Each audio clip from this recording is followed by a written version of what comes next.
Zwei Menschen werden oft als Seelenverwandte bezeichnet, wenn sie sich besonders ähnlich sind. Ja, wenn sie sich auf eine ganz spezielle Art und Weise miteinander verbunden fühlen. In der Seelenlehre nach Werner Hasselmann und Frank Schmoike wird das Thema Seelenverwandtschaft sehr differenziert und tiefgehend betrachtet. Hier sind Seelenverwandte in verschiedene Verwandtschaftsgrade unterteilt. Ja, da gibt es die Mitglieder deiner Seelenfamilie, die dir seelisch am nächsten stehen. Sie sind quasi deine seelischen Brüder und Schwestern. Und dann gibt es noch die Mitglieder deiner Seelensippe und deines Seelenstammes. Die kann man auch als deine seelischen Cousins und Cousinen ansehen. In diesem Video möchte ich dir die Organisation des Seelischen noch einmal tiefgehender erklären. Als erstes gebe ich dir einen Überblick über alle wichtigen Aspekte der Seelenverwandtschaft. Ich werde mit dem Großen und Allgemeinen starten und immer weiter ins Kleinere und Spezielle gehen. Das Absolute, die über alles übergeordnete Einheit, ist das Allganze. Das Allganze umfasst alles Seelische und Außerseelische. Es nährt jede Seele mit seiner Energie. Der seelische Teilbereich des Allganzen wird Allseele genannt. Sie wird in die drei Welten der Seele aufgegliedert: die physische Welt, die Astralwelt und die Kausalwelt. Die Allseele beinhaltet die verschiedenen Seelenvölker. Ein Seelenvolk besteht aus einer großen Anzahl Seelen. Diese Seelen haben die Entscheidung getroffen, sich gemeinsam weiterzuentwickeln und einen neuen seelischen Erfahrungsbereich zu erschließen. Beispiele für Seelenvölker sind Homo sapiens, Neandertaler, Delfine und Dinosaurier. Gewöhnliche Tierarten zählen nicht als Seelenvölker, sondern als Gruppenseelen. Dazu habe ich ja auch schon mal ein Video gemacht. Auf anderen Planeten haben sich noch viele weitere Seelenvölker inkarniert. Jedes Seelenvolk ist besonders und die Menschenseelen zeichnen sich dadurch aus, dass sie der künstlerischen Energie 2 zugeordnet sind. Daher haben die Menschen ein großes Bedürfnis zu lernen, zu denken und sich kreativ zu betätigen. Die Menschenseelen sind zu übergeordneten Einheiten aus ca. 50.000 Seelen zusammengefasst, den Seelenstämmen. Jeder Seelenstamm setzt sich mit einem bestimmten Forschungsbereich auseinander. Ein Seelenstamm besteht aus 7 Seelensippen. Eine Seelensippe beinhaltet ca. 7.000 Seelen und besitzt eine Teilaufgabe im Rahmen der Stammesforschung. Jede Seelensippe ist aus 7 Seelenfamilien zusammengesetzt. Eine Seelenfamilie umfasst ca. 1.000 Seelen und hat eine Spezialisierungsaufgabe im Rahmen der Sippenaufgabe. Die Einzelseelen haben Detailaufgaben innerhalb der Seelenfamilie. Ja, wie du siehst, ist das eine ganz schöne Menge Stoff. Ich gehe jetzt einfach mal schrittweise durch die einzelnen Themengebiete und arbeite mich mal da durch. Als erstes möchte ich die Seelenfamilie erklären. Sie steht ja schließlich dem Verständnis von seelischer Verwandtschaft am nächsten. Die Mitglieder deiner Seelenfamilie heißen Seelengeschwister. Seelengeschwister lieben sich wie selbstverständlich. Es ist für sie auch gar nicht möglich, sich nicht zu lieben. Die Seelengeschwister halten untereinander telepathischen Kontakt.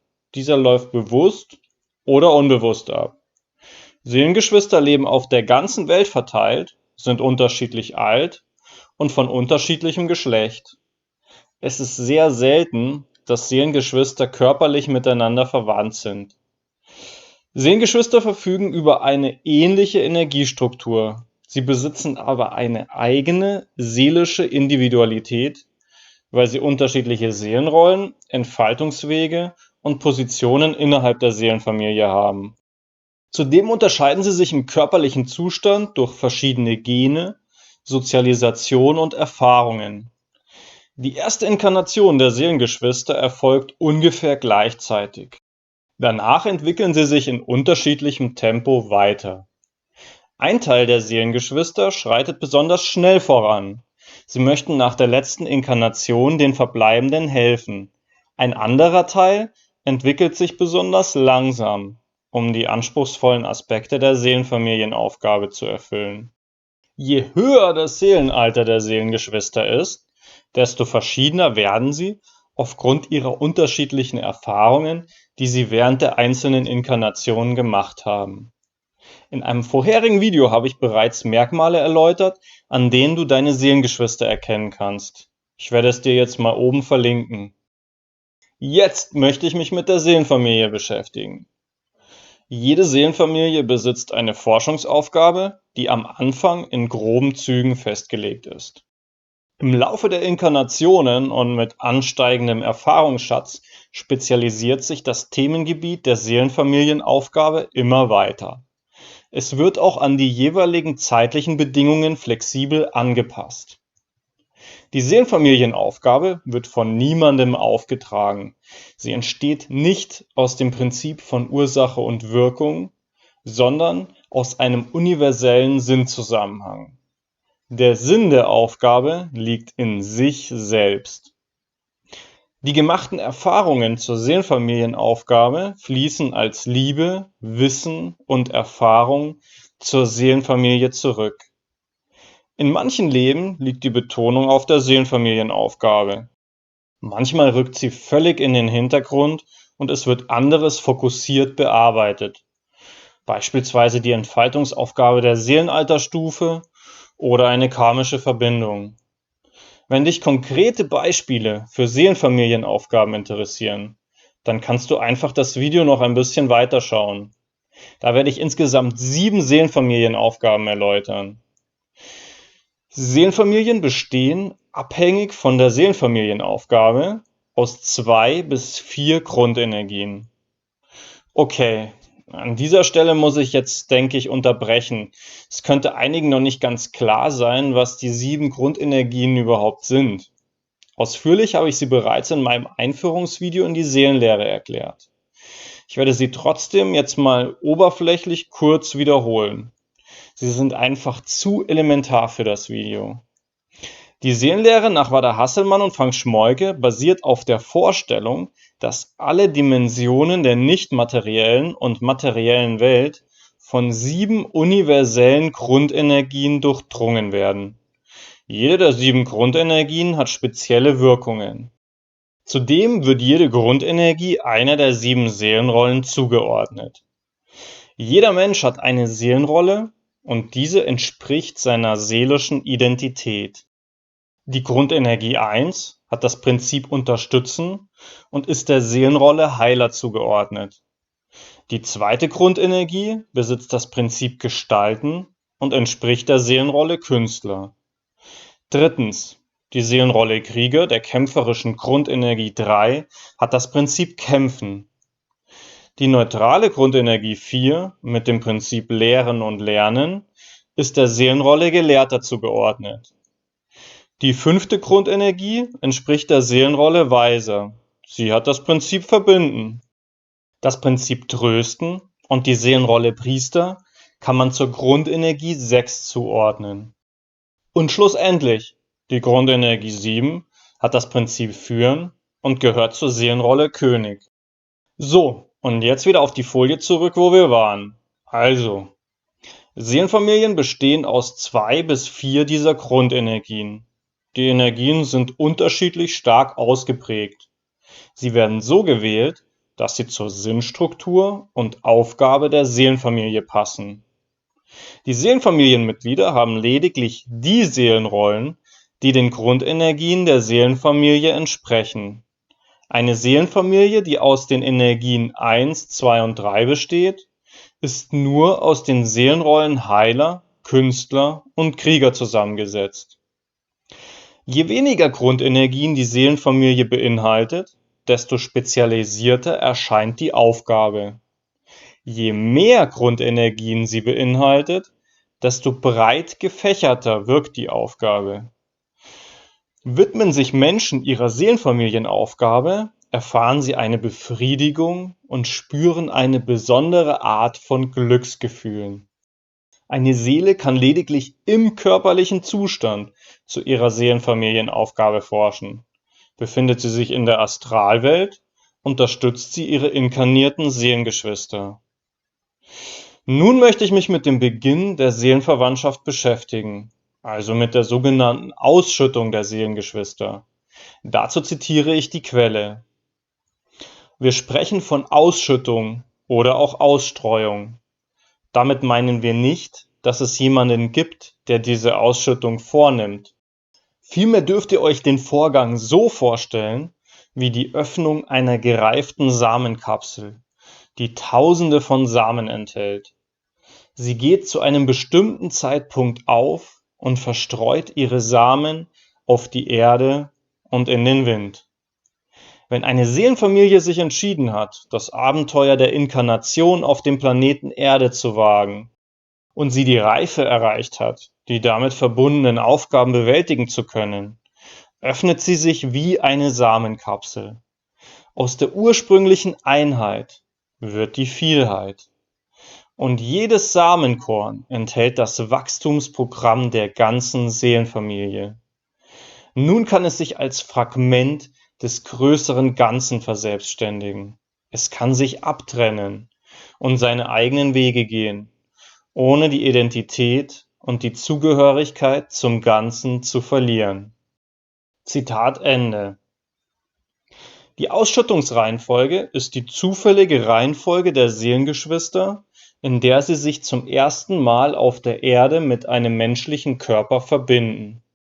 Jedes Seelenfamilienmitglied bekommt eine Ausschüttungsnummer. Je näher die Ausschüttungsnummern beieinander liegen, desto intimer wird die menschliche Beziehung zwischen den Seelengeschwistern erlebt. Die Verteilung der Seelenrollen erfolgt ebenfalls nach einem Zufallsprinzip.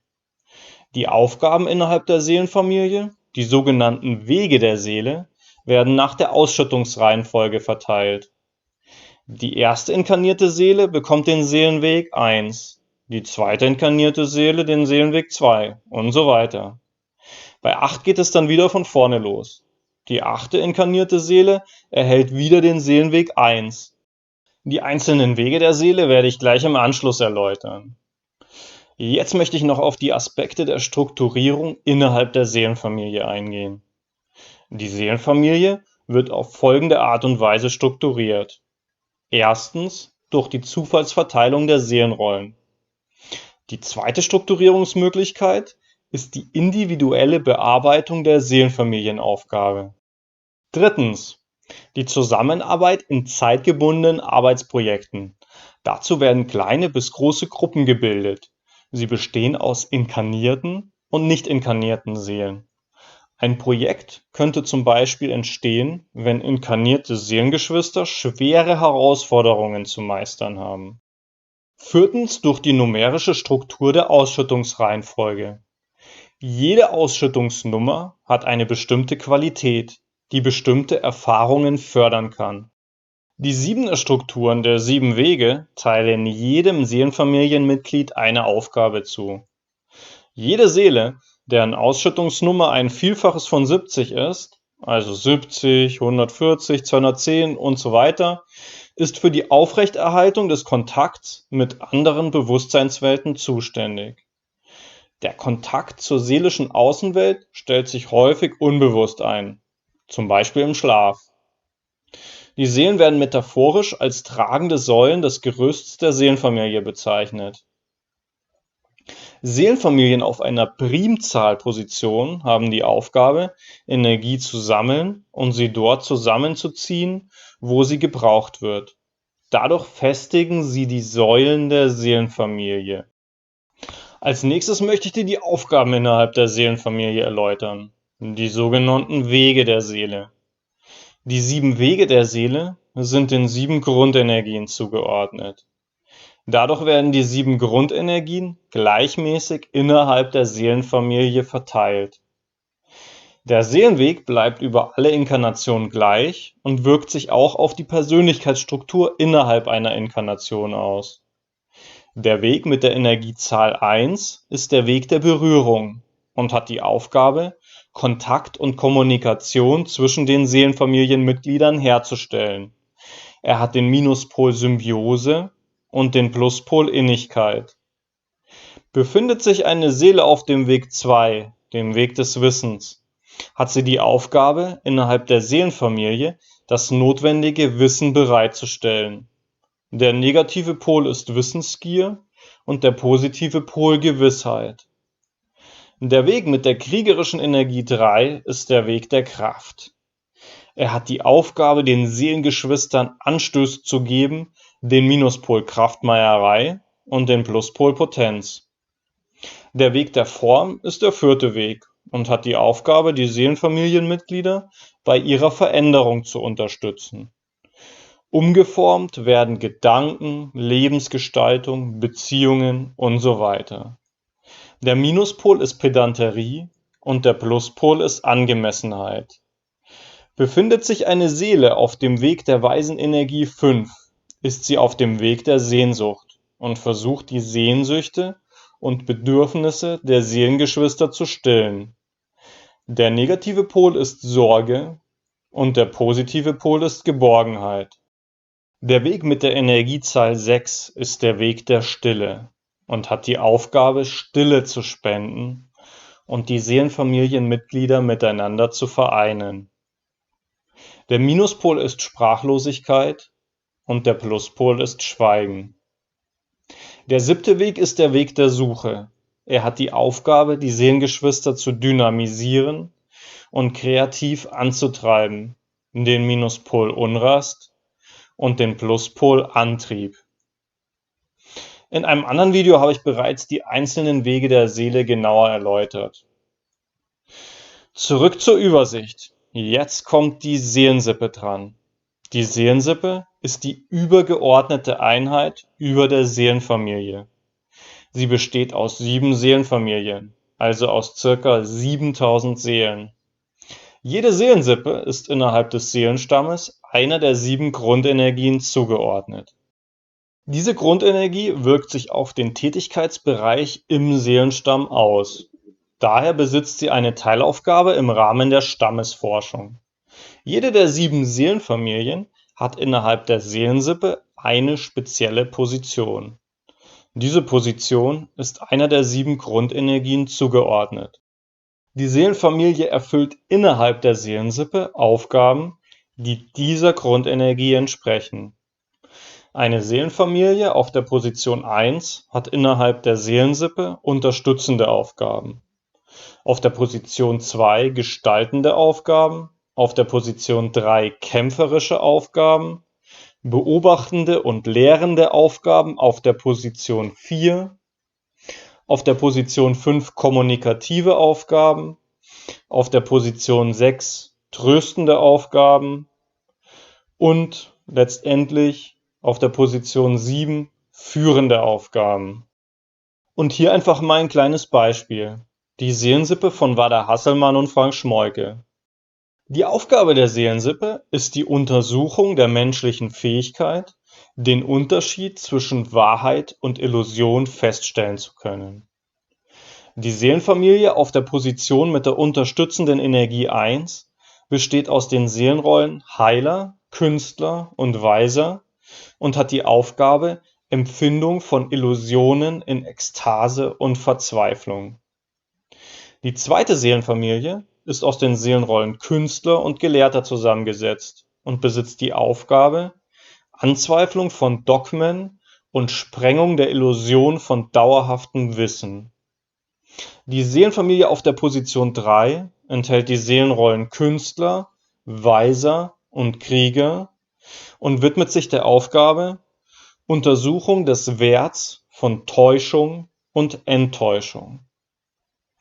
Die 4. Seelenfamilie ist der gelehrten Energie 4 zugeordnet, ist aus den Seelenrollen Weiser, Priester und Gelehrter zusammengesetzt und hat die Aufgabe, Erforschung der Ursache und Wirkung von Illusionen.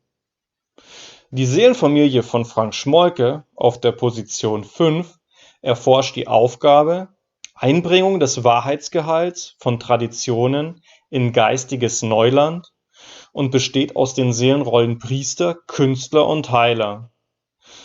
Sie ist der kommunikativen Energie 5 zugeordnet und die Aufgabe hat kommunikative Aspekte. Interessant ist aber hier, dass die Zusammensetzung nicht die Seelenrolle Weiser beinhaltet. Das geht also auch. Die Seelenfamilie von Wada Hasselmann befindet sich auf der Position 6, enthält die Seelenrollen Weiser, Priester und König und hat die Aufgabe Unterscheidung zwischen subjektiver und objektiver Wahrheit. Bei der 7. Seelenfamilie geht es um die Aufgabe Zerstören von schädlichen Illusionen. Sie ist aus den Seelenrollen Krieger, Könige, Weise und Priester zusammengesetzt. Als nächstes gehe ich auf die Seelenstämme ein. Die Menschenseelen sind zu übergeordneten Einheiten aus ca. 50.000 Seelen zusammengefasst, den Seelenstämmen. Wie so ein Seelenstamm energetisch strukturiert ist, habe ich versucht, in dieser Grafik darzustellen. In einem Seelenstamm existieren 7 Seelensippen, die einer der Grundenergien von 1 bis 7 zugeordnet und durch die grünen Rechtecke gekennzeichnet sind. Eine Seelensippe, also ein grünes Rechteck, besteht aus 7 weißen Kreisen, den Seelenfamilien. Jede der 7 Seelenfamilien entspricht abhängig von ihrer Aufgabe ebenfalls einer Grundenergie von 1 bis 7. Genauso wie die Seelenfamilien und Seelensippen besitzen die einzelnen Seelenstämme auch eine der 7 Grundenergien. Ein Seelenstamm setzt sich abhängig von seiner Grundenergie mit einem bestimmten Forschungsbereich auseinander.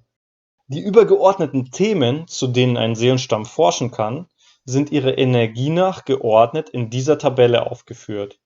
Die Themen lauten Menschsein und Empfindung, Energie 1, Menschsein und Erkenntnis, Energie 2, Menschsein und Materie, Energie 3, Menschsein und Zeit und Raum, Energie 4, Menschsein und Gemeinschaft, Energie 5, Menschsein und Transzendenz, Energie 6 und Menschsein und Bedingtheit, Energie 7. Die einzelnen Forschungsbereiche können sich auch in kleinen Teilen überschneiden. Erstmal vielleicht eine elementare Frage. Wozu gibt es denn überhaupt diese seelischen Forschungsbereiche? Die Seele inkarniert sich auf der Erde, um Erfahrungen zu machen. Sie möchte sich weiterentwickeln, Erkenntnisse sammeln und ihre Liebesfähigkeit ausbilden. Diese möglichen Erfahrungen und Erkenntnisse können wir anhand der 7 Grundenergien ordnen. Dadurch können wir unsere seelischen Aufgaben besser verstehen. Der erste Forschungsbereich ist der emotionalen und unterstützenden Energie 1 zugeordnet und untersucht das Thema Menschsein und Empfindung. Die Seelen erkunden, wie es ist, sich und andere zu fühlen. Es geht um Emotionen wie Freude, Spaß, Angst, Hass, Wut, Trauer, Zuneigung, Abneigung, Mitgefühl, Verzweiflung, Hoffnung, Schmerz, Ekstase und so weiter. Zudem werden auch die Reaktionen auf Körperempfindungen erforscht. Wärme, Kälte, Erschöpfung, Wohlbefinden, Müdigkeit, Hunger, Durst, Schmerz, Lachen, Weinen und so weiter. Ich werde zu jedem Forschungsbereich beispielhaft eine passende Seelenfamilie mit ihrer Zusammensetzung und Aufgabe vorstellen. Wie ich ja schon vorhin erklärt habe, hat jede Seelenfamilie eine Seelenfamilienaufgabe. Diese spezialisiert sich auf ein Teilgebiet des übergeordneten Forschungsbereichs. Sie wird von den Seelenfamilienmitgliedern während ihrer Inkarnationen bearbeitet. Passend zu ihrer Aufgabe wählt die Seelenfamilie ihre Zusammensetzung aus 2 bis 4 Seelenrollen, um ihr Themengebiet bestmöglich erforschen zu können. In der Seelenfamilie sind dann lediglich diese 2 bis 4 Seelenrollen vertreten. Die vorliegende Seelenfamilie habe ich aus dem Buch Weisheit der Seele entnommen. Sie ist die Aufgabe eines anonymisierten Seminarteilnehmers, die Wada Hasselmann während eines Seminars gechannelt hat. Die Seelenfamilie ist zusammengesetzt aus den Seelenrollen Künstler, Krieger und Heiler. Ich zitiere die Quelle. Das Anliegen dieser Seelenfamilie ergibt sich aus dem Wunsch der Künstler, Lebensfreude und die Leichtigkeit des Seins in Bereiche zu vermitteln, die den Menschen so belastet erscheinen, dass sie sich nicht vorstellen können, angesichts des subjektiven oder objektiven Elends noch Lebenslust und Leichtigkeit des Seins verspüren zu können. Alle Mitglieder deiner Seelenfamilie haben im Laufe ihrer vielen Inkarnationen bereitwillig die Erfahrung gemacht, unter bedrohlichsten Umständen, unter dem Hagel der Pfeile und angesichts der Brandschatzung ganzer Städte auf der Flucht oder im Schützengraben, unter Bombenhagel oder im Dschungelkrieg Momente, oft Stunden und sogar Tage unerklärlicher Glückseligkeit und köstlicher Leichtigkeit zu erfahren. Der zweite Forschungsbereich beschäftigt sich mit dem Thema Menschsein und Erkenntnis. Die Seelen erkunden, wie es ist, ein lernendes, entscheidendes und reflektierendes Gehirn zu haben. Sie untersuchen die Themengebiete, die etwas mit Denken zu tun haben. Denkfähigkeit, Gedankenkraft, Begreifen, Lernen, Urteilsfähigkeit, Vorstellungen, Einstellungen, Fantasie, Kreativität, Intuition, Entscheidungskraft und so weiter. Die Seelenfamilie von Wada Hasselmann ist meiner Meinung nach ein passendes Beispiel für den Forschungsbereich Erkenntnis. Sie besteht aus den Seelenrollen Weiser, Priester und König und hat folgende Aufgabe. Ich zitiere die Quelle. Subjektive Wahrheiten so verkünden, als seien sie objektiv, im vollen Bewusstsein davon, dass sie subjektiv sind. Die Weisen prägen die Aufgabe der Seelenfamilie. Sie haben ein kommunikatives Anliegen, das sich auf die Äußerung von Wahrheit und ihrer subjektiven Einbindung in den Moment bezieht. Es gibt gewiss eine Wahrheit, die absolut und umfassend ist. Doch keinem Menschen wird sie jemals zugänglich sein. Auch wir, die wir hier sprechen, kennen sie nicht. Sie ist größer als alles, was mit oder ohne Körper jemals vorstellbar wäre. Deshalb pflegt diese Familie ein Anliegen, das sich auf die Transformation dieser großen, umfassenden Wahrheit, die nur in Fragmenten erkannt und wahrgenommen werden kann, in die von Menschen begreifbaren und anwendbaren, fühlbaren und lehrreichen Aspekte gebracht wird. Beim dritten Forschungsbereich geht es um das Thema Menschsein und Materie. Die Seelen beschäftigen sich mit der Erzeugung, Beeinflussung, Formung und Vernichtung von Materie. Mögliche Themengebiete sind Produktion, Nahrung, Stoffwechsel, Ausscheidung, Fortpflanzung, Zeugung, Züchtung, Gentechnik, Architektur, Chemie, Physik, Biologie, Umgang mit Pflanzen und Tieren und so weiter. Eine passende Seelenfamilienaufgabe ist dem Thema Flüssigkeiten gewidmet. Die Seelenfamilie ist aus Heilern, Künstlern und Weisen zusammengesetzt und hat die Aufgabe, die Seele fährt in einen Körper ein, der zu über 60% aus Wasser, aus Flüssigkeit besteht. In dieser Flüssigkeit macht sich die Seele in ihrem materialisierten Zustand heimisch. Deshalb ist der Mensch in seiner Körperlichkeit aufs engste an Flüssigkeit gebunden. Eure Familie hat es sich, seitdem sie sich aus dem großen Ganzen vereinzelt hat, zur Aufgabe gemacht, die Wirkung dieser Flüssigkeit auf den Menschen zu studieren, um dadurch hilfreiche Konstruktionen und unterstützende Maßnahmen einleiten zu können. Der vierte Forschungsbereich untersucht das Thema Menschsein und Zeit und Raum. Die Seelen beschäftigen sich mit den Folgen von Handlungen und dem Zusammenhang zwischen Raum und Zeit. Sie untersuchen die Themengebiete Linearität, Kausalität, Berechnung, Messung, Schlussfolgerung, Bewahrung, Erinnerung, Traditionen, Geschichte, Wissenschaft, Veränderung, Alterung, Verfall, Verlust, Schuld, Sühne und so weiter. Eine zum Forschungsbereich passende Seelenfamilie ist aus den Seelenrollen Gelehrter, Künstler, König und Weiser zusammengesetzt. Und ihre Aufgabe lautet: Die Aufgabe dieser Familie ist es, die Energien neu zu verteilen, die sich stauen, wenn ein Mensch durch einen Konflikt, eine Krise, einen Verlust oder eine Krankheit in einen energetischen Bereich geraten ist, der ihm nicht gut tut, indem er sich jedoch gefangen und blockiert fühlt.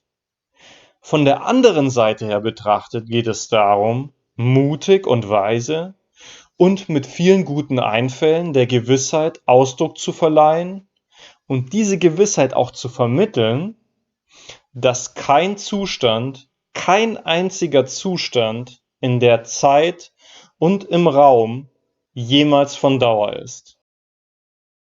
Der 5. Forschungsbereich beschäftigt sich mit dem Thema Menschsein und Gemeinschaft. Die Seelen erkunden, wie es ist, im vereinzelten Zustand mit anderen in Kontakt zu treten, zu nehmen, zu geben und zu teilen. Beispiele für Themengebiete sind Kommunikation, Sprache, Förderung, Regelung des Gemeinwesens, Gesetze, Hierarchien, Herrschaftsverhältnisse, Streit, Krieg, Neid, Geiz, Gruppenbildung, soziale Strukturen, Handel, Tausch, Wirtschaftsformen, Erlernen und Empfinden von Liebe in der Familie, Partnerschaft, Ehe, Freundschaft, Feindschaft, Kollegialität, Heimat etc. Zu Menschsein und Gemeinschaft habe ich auch eine Seelenfamilie gefunden. Sie ist aus Priestern, Heilern, Gelehrten und Künstlern zusammengesetzt und ihr Thema lautet: Die komplexe Aufgabe deiner Seelengemeinschaft richtet sich auf den Wunsch, das Zuhören zu einer besonderen Kunst zu entwickeln. Ihr alle untersucht die Zusammenhänge zwischen der tröstlichen Bereitschaft zu lauschen und der praktischen Hilfe am Menschen, die damit verbunden ist, zu klären. Die Neutralität, die durch das Zuhören möglich wird, wenn man sich nicht sofort mental oder verbal einbringt, sowie die Kunst der zusätzlichen mentalen Offenheit, die die Künstlerenergie bereitstellt, miteinander zu verknüpfen, all diese Möglichkeiten wollt ihr miteinander verweben und in vielerlei Situationen zum Tragen bringen. Beim 6. Forschungsbereich geht es um das Thema Menschsein und Transzendenz. Die Seelen beschäftigen sich mit der Erfahrung von Göttlichkeit und der Erfahrung, ein Teil des Ganzen zu sein. Mögliche Themengebiete sind Verehrung von Objekten, Heiligen und Göttern, Glaubensinhalte, Gottesdienste, Kulte, Riten, Totenrituale, Jenseitsglaube, Begräbnissitten, Astrologie, Medialität, Zauberei, Magie, Schamanismus, Intuition, Traumdeutung, Hellseherei, Orakeltechniken, Sinndeutung, Astralreisen und so weiter. Eine dazu passende Seelenfamilie ist aus den Seelenrollen Priester, Krieger und Künstler zusammengesetzt und hat die Aufgabe: Diese Familie erforscht die Möglichkeit, fest formulierte, dogmatisch und historisch verankerte Glaubenssätze zu erschüttern. Sie will an den scheinbar schon ewig geglaubten Werten rütteln, sich neuartigen Inspirationen öffnen und dafür kämpfen, dass persönliche, spirituelle Erkenntnisse nicht im Sand der privaten Überzeugung versickern. Alle Seelengeschwister aus seiner Familie sind aufgrund ihres hohen priesterlichen Energiepotenzials glühende Verfechter einer Haltung, die sich mit den Glaubensinhalten und Dogmen der Vergangenheit und der etablierten religiösen Gemeinschaften in aller Welt befassen, um sie miteinander zu konfrontieren. Der 7. Forschungsbereich untersucht das Thema Menschsein und Bedingtheit. Die Seelen beschäftigen sich mit der Erfahrung von Grenzen und der Anpassung an diese. Sie untersuchen die Themengebiete Überleben, Tod, Erkennen der eigenen Vergänglichkeit, Bewältigung der elementaren Ängste, Erfahrung und Bewältigung von Abhängigkeit, Nutzung und Begrenzung der Möglichkeiten, Anpassung an die Naturgesetze, Bedrohung durch Naturkatastrophen wie Erdbeben, Überschwemmungen, Stürme, Unwetter, Tiere, andere Menschen, Krieg, Unfruchtbarkeit etc. Mit diesem Themengebiet beschäftige ich mich hobbymäßig seit vielen Jahren und dann hat es mich nicht überrascht, dass mir das Medium Benedikte Baumann das Folgende gechannelt hat. Meine Seelenfamilie ist zusammengesetzt aus den Seelenrollen Weiser, Heiler und König und ihre Aufgabe lautet: Ein jeder Mensch erlebt ein Erkennen der eigenen Endlichkeit in seinem Leben. Und dieses Erkennen, diese Erfahrung ist die Thematik, womit sich deine Seelenfamilie beschäftigt. Durch die Jahrhunderte wart ihr stets zur Stelle, wenn durch die Lebensgegebenheit der gesetzte Rahmen von Umständen oder plötzlichen Ereignissen dazu führte, dass ein Mensch oder viele Menschen diese Erkenntnis zu ihrem eigenen Erschrecken erlebten. Die Situationen dieses Erlebens sind mannigfaltig und von unendlichen Möglichkeiten geprägt. Die Weisen beschäftigen sich mit der Auseinandersetzung dieser Erfahrung. Sie drücken aus, was erfahren wurde. Sie sammeln alle Erfahrungen und bringen sie zurück in die Welt zur Anstiftung und Verbreitung der Erfahrungen und zur Begleitung von Menschen, denen dieses Erleben noch bevorsteht. Die Heiler in deiner Seelenfamilie sind stets zur Stelle, begleiten und unterstützen die Menschen im Augenblick des Erlebens, wo unentschieden ist, ob der Mensch ins Leben zurückkehrt oder die Schwelle überschreitet und seine Inkarnation beendet. Die Könige deiner Seelenfamilie senden stets die Mitglieder aus, und weisen den Weg, überblicken die Möglichkeiten und Gegebenheiten, die Chancen, die darin liegen, sich mit dem augenblicklichen Erleben von Endlichkeit zu beschäftigen und Überblick über diese Erfahrung zu halten. Das war's zum Thema Seelenstamm. Jetzt gehe ich noch auf die 3 Welten der Seele ein. In der physischen Welt lebt die Seele auf der Erde. Die Astralwelt ist die Heimat aller Seelen. Hier existiert die Seele zwischen den einzelnen Inkarnationen. Die Seele durchlebt einen Inkarnationszyklus, der ca. 100 Einzelleben erfordert und ungefähr 10.000 Jahre lang dauert. Während der Inkarnationen sammelt die Einzelseele Erfahrungen für ihre Seelenfamilie. Zwischen den Inkarnationen ruht sich die Seele in der Astralwelt aus, wertet ihr letztes Leben aus und plant das neue Leben. Die Kausalwelt ist eine Welt für Seelenfamilien nach Beendigung des Inkarnationszyklus. Hier halten sich kausale Lehrer auf, die Seelen innerhalb des Inkarnationszyklus unterstützen. Ein Beispiel für einen solchen kausalen Lehrer ist die Quelle, von der diese Informationen gechannelt wurden. Zum Thema Welten der Seele habe ich auch schon mal ein Video gedreht. Nun möchte ich noch auf den Nutzen des Wissens über die Organisation des Seelischen eingehen.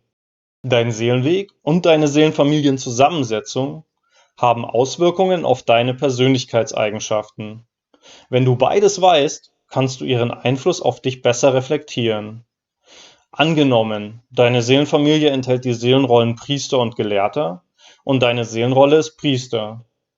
Dann wirst du dich vermutlich nicht zu 100% als Priester fühlen, sondern auch Gelehrtencharakterzüge haben.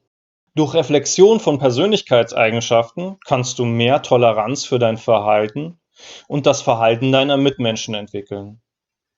Außerdem ist deine Seelenfamilienaufgabe wichtig für dich. Das Arbeiten an ihr kann dir eine große Befriedigung verschaffen. Zudem prägt sie deine Interessen.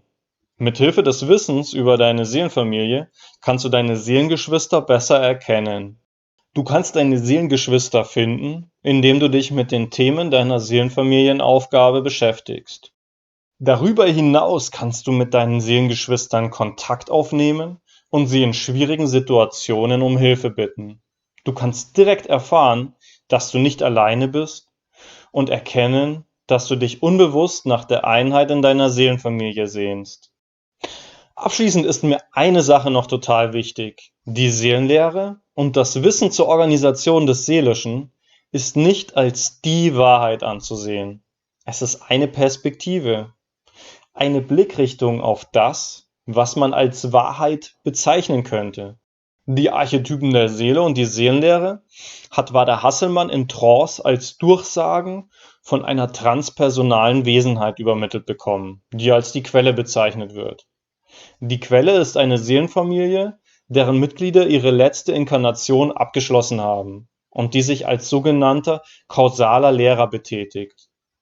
Vielleicht werden sich manche Aussagen in der Zukunft als falsch herausstellen. Medien sind auch nur Menschen, die Informationen aus anderen Ebenen filtern. Da kann es zu Übermittlungsfehlern kommen. Ich bin mir inzwischen ziemlich sicher, dass die Informationen über die Organisation des Seelischen lediglich einen Bruchteil dessen darstellen, was das Seelische ausmacht. Beispielsweise habe ich vor ein paar Monaten einen Vortrag von Shepard Hudwin hochgeladen, in dem er auf weitere mögliche Strukturen innerhalb der Seelenfamilie eingeht. Gut, das war's. Lass mich gerne in den Kommentaren wissen, welche Erfahrungen du bis jetzt mit deiner Seelenfamilie gesammelt hast, welchen Seelenweg und welche Seelenfamilienzusammensetzung du hast oder zu haben glaubst. Bist du schon einmal einem Seelenverwandten begegnet? Welche Seelenfamilienaufgabe hast du? Kannst du sie einem Forschungsbereich zuordnen? Schreibe sie gerne in die Kommentare. Wenn du sie dir noch nicht hast channeln lassen, dann kannst du auch gerne deinen Tipp reinschreiben. Vielleicht finden sich ja dadurch auch ein paar Seelenverwandte, wer weiß. Und natürlich, es würde mich auch sehr interessieren, wie du dieses Video fandest und was ich nochmal näher erläutern könnte. Mehr Informationen zur Seelenfamilie befinden sich in den Büchern Die Seelenfamilie, Weisheit der Seele und Welten der Seele von Wada Hasselmann und Frank Schmollke. Auf der Webseite www.septana.de findest du Trance-Medien, die dir deine Seelenfamilienaufgabe, Seelenfamilienzusammensetzung und Seelenweg ermitteln und dich darüber hinaus noch beraten können. Die Webseite www.seelenakademie.org enthält weiterführende Informationen, Materialien und Möglichkeiten des Austauschs und der Vernetzung. Dort kannst du auch die Seelenfamilienaufgaben anderer Mitglieder einsehen. Wenn dir das Video gefallen hat, würde ich mich darüber freuen, wenn du unter dem Video einen Daumen nach oben gibst und das Video mit anderen teilst. Und wenn dich noch mehr Videos über die Seelenfamilie und die Seelenlehre interessieren, abonniere gerne den Kanal. Schön, dass du dabei warst. Dein Simon.